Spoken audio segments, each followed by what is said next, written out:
6 million Americans can't vote in the midterm elections because they've been convicted of a felony. There's no federal law about whether felons can vote. It's left up to each state.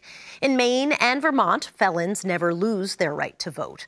But it's become a contentious campaign issue in other states. In New York, for example, Democratic Governor Andrew Cuomo, who is up for re-election this year, recently signed an order to restore voting rights for thousands of felons. And in Florida, Republican Governor Rick Scott set a minimum 5-year waiting period before felons could apply to have their voting rights restored, a process that's now being challenged in court and on the ballot in the fall. In Alabama, it's even more confusing. Just last year, the state passed a law to strip felons of voting rights if they've committed certain crimes called crimes of moral turpitude.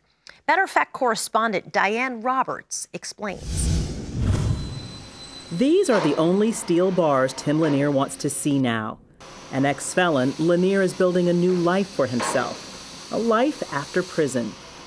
At age 27, out of the Navy, unable to find work, he was arrested for breaking into a house and exchanging shots with police during a chase.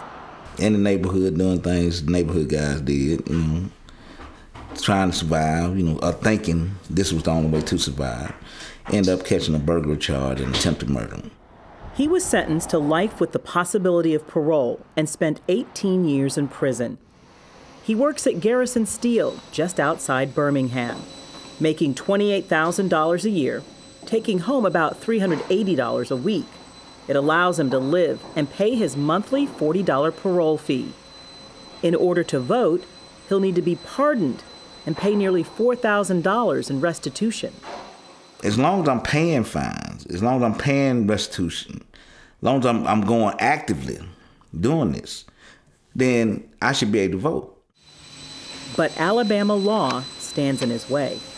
Lanier's burglary offenses fall into a group of felonies called crimes of moral turpitude, listed in the Alabama Constitution, crimes that require full payment of fines and fees before voting rights are restored.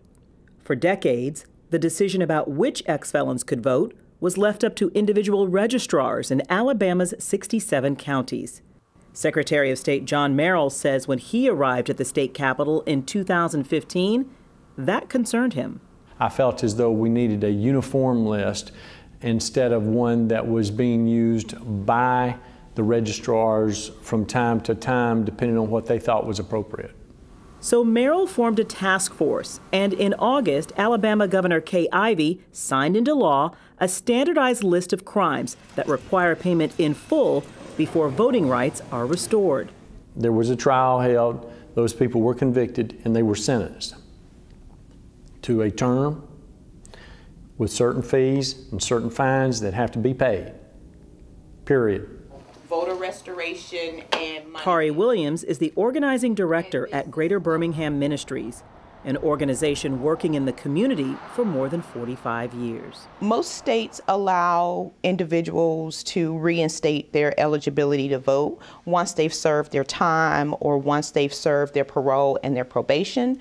They don't also require that all fines, fees, and restitution be paid. So Greater Birmingham Ministries, along with 10 ex-felons, including Lanier, have filed a lawsuit against Alabama, arguing the requirement for payment is racially discriminatory, unconstitutional, and a modern-day poll tax. A lot of those that are incarcerated are in poverty. They come out, they go in poor, and they come out even poorer. And then they have the huge fines sitting on top of them. Secretary of State Merrill says it's not a poll tax, it's the law. We're trying to mainstream them back into the process and allow them to vote, whether they're black or white, green or yellow or red, polka dotted, it doesn't matter to us. We're just trying to help folk, period. Lanier sees it differently. He says he served his time. 18 years. He paid for his mistakes and sees the fines as doubling down. We are a country of second chances. For all them years in prison, I had no voice. I had to sit and accept what went down as much as I could. But now I have a voice, and I want to exercise my voice. Lanier will seek a pardon and says he'll pay restitution as soon as he's able. Still, it could be years before he's able to vote. For Matter of Fact, I'm Diane Roberts. The lawsuit filed on behalf of 10 ex-felons in Alabama is now moving forward. It's scheduled to go to trial in the 11th Circuit Court of Appeals next year.